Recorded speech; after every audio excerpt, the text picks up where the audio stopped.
moi c'est Isaac. Isaac Naf sur les réseaux. Je vais t'expliquer un peu mon parcours, etc. Je vais essayer de t'orienter toi si tu veux être chirurgien dentiste et comment faire.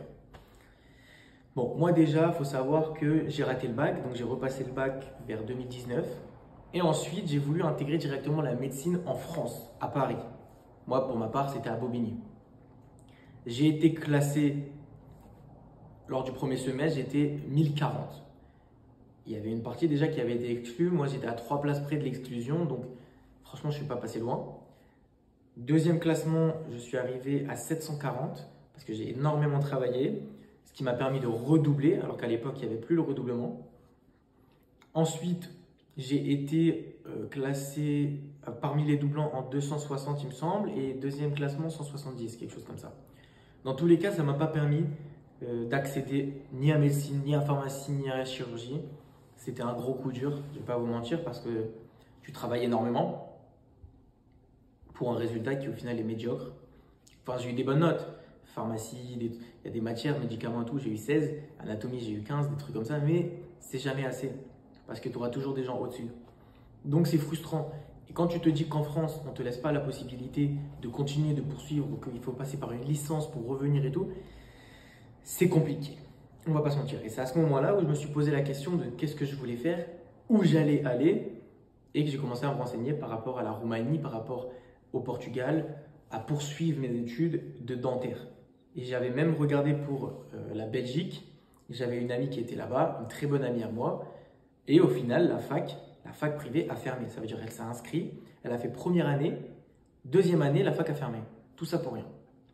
Donc heureusement que je ne suis pas parti là-bas. Moi, la Roumanie m'avait répondu que c'était trop tard. Le délai était fini. Le Portugal, par contre, m'avait répondu en temps et en heure. C'était bon. On m'avait dit la veille, mais c'était bon. J'avais eu peur, je ne vais pas vous mentir, parce qu'en fait, j'avais attendu tellement de temps pour faire la demande. Comme j'étais dans le déni, pour moi, j'étais en médecine. En plus, ça venait de finir l'époque du Covid et tout ça. Donc, ça venait de finir, j'étais dans le déni. J'ai intégré du coup l'école portugaise de chirurgie dentaire, mais pour intégrer l'école, il fallait avoir une bonne note. Minimum 15 au bac. Moi, j'avais pas 15 au bac, j'avais 10, 12 en SVT, etc. Donc, je suis rentré en passerelle pharmacie. Passerelle pharmacie, c'est quelque chose qui contient, il me semble, 59 ECTS. Et à l'époque, il fallait valider 70%, soit 42 ECTS sur 59. Moi, j'avais fait 39 ECTS, donc il me manquait 3 ECTS. Ce n'était pas suffisant pour intégrer le dentaire. Mais c'est normal.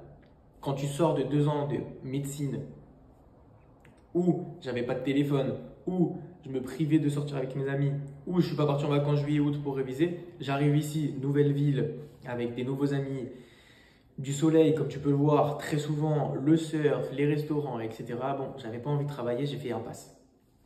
Mais ça m'a valu du coup de retaper une année en pharmacie parce qu'ils n'ont pas voulu m'intégrer en dentaire. J'ai refait une année en pharmacie avec 3 matières seulement et j'ai dû valider ces 3 matières pour intégrer dentaire. Je me suis buté, je l'ai fait. L'année dernière, j'étais en 2e année de dentaire, en coloc avec un ami. J'ai intégré dentaire, j'étais très content, c'était magnifique pour moi. Mais malheureusement, sur les 59 ECTS, j'ai validé peu. Voilà, donc il y avait 5 matières que j'ai ratées et ça m'empêchait en fait d'avoir ma clinique, c'est-à-dire la 4e année l'année prochaine, et d'avoir des patients, etc., et de commencer à exercer dans la bouche du patient. Donc cette année, j'étais dans l'impasse. Moi, je voulais toutes les matières de pré-clinique, ce sont des matières qui sont juste avant la clinique. J'ai pas pu les avoir. J'ai négocié avec la fac, on a trouvé un arrangement. J'ai pu rajouter des matières de l'année que j'ai ratées, plus des matières de l'année prochaine, ce qui font que j'ai un total de 70 ECTS pratiquement et qui font aussi que l'année prochaine, si je valide 100% de mon année, je peux intégrer ma 4e année, c'est-à-dire la clinique et finir plus tôt. Ça, c'est pour mon parcours, c'est pas vraiment une explication de comment ça se passe. Je vais vous expliquer comment ça se passe. Pour intégrer le Portugal, tu as plusieurs facs. Tu as des facs publiques, tu as des facs privées. Une fac publique, tu le peux si tu as une nationalité portugaise. C'est payé par l'État, c'est moins cher, c'est différent. Une fac privée, tu peux même si tu es étranger, mais il faut faire des demandes à l'avance et avoir un bon dossier. Si tu n'as pas un bon dossier, tu ne pourras pas intégrer une école portugaise. Moi, j'avais 10 et c'était il y a 4 ans. Donc, toi, il faut minimum 15 au baccalauréat. Il faut un bac scientifique parce que si tu n'as pas le bac scientifique, quand tu viens ici, tu dois repasser le bac d'SVT. Donc, tu seras ici comme externe et tu devras repasser le bac d'SVT. Ensuite, tu vas intégrer dentaire, mais tu seras comme externe, c'est-à-dire que tu ne seras pas pleinement intégré au système de la fac. Une fois que tu vas intégrer le système de la fac, là, ça y est, tu seras en dentaire officiellement. Au niveau des prix, à l'époque, c'était 5 000 € environ l'année. Là, moi, je paye 11 000 € l'année. Donc, ça aussi, c'est un budget. Ça dépend de la fac que tu choisis. Moi, je suis à UFP, Universidad Fernando Pessoa, qui est une fac à Porto. Je ne vais pas vous mentir, elle est bondée. À l'époque, il n'y avait pas beaucoup de monde, il n'y avait pas beaucoup de Français. Maintenant, elle est remplie. Tu as toutes les nationalités, que ce soit marocain, italien, espagnol, argentin, français. Tu as toutes les nationalités. On vient tous pour faire les mêmes études parce qu'on connaît le salaire. T'en as qui font un investissement sur du matériel, t'en as qui font un investissement sur nous. Et nous, on fait un investissement sur nous. Parce qu'on a envie d'être chirurgien dentiste, parce que la France nous a fermé des portes, mais on ne crache pas dans la soupe, puisque c'est la France qui va nous nourrir aussi plus tard. Mais on n'a pas le choix de venir à l'étranger pour faire ses études. Donc au niveau du budget, comme je t'ai dit, 11 000 € pour ma part, c'est énorme, on ne va pas se mentir. Le loyer, tu as des résidences qui sont entre 700 à 1 000 € par mois. Au niveau des courses, tu es sur du 300 € par mois. Et en plus, ce que tu dois prendre en compte, c'est que tu as énormément de matériel. Si vous voulez, je vous donnerai la liste des matériaux à acheter. Pardon.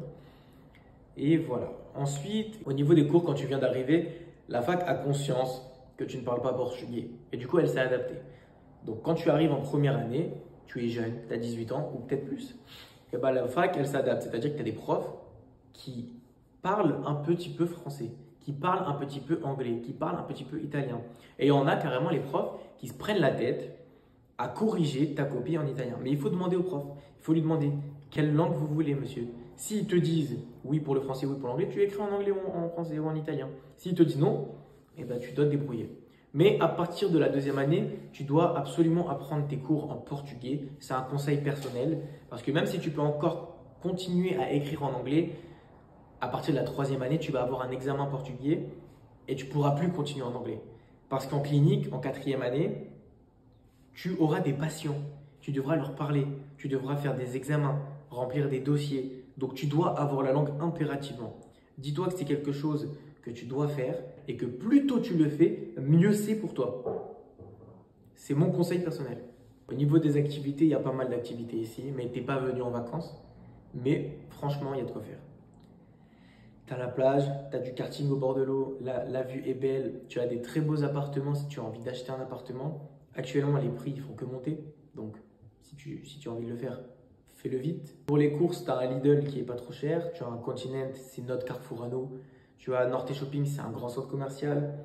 Tu as énormément de choses. Moi, voilà, j'ai fait une petite vidéo explicative très courte. J'ai sûrement omis beaucoup d'interrogations que tu peux avoir. Comment intégrer la fac, comment faire, qui appeler, comment contacter, quoi réviser pour les cours.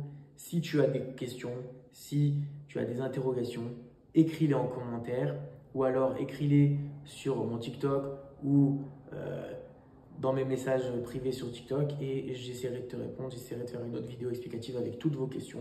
Voilà, le but, c'est juste que moi, je puisse vous aider à intégrer dentaire, à réaliser votre rêve parce que même si la France, elle nous a fermé des portes, quand on a un seul objectif dans notre vie, on ne peut pas mettre une croix dessus aussi vite.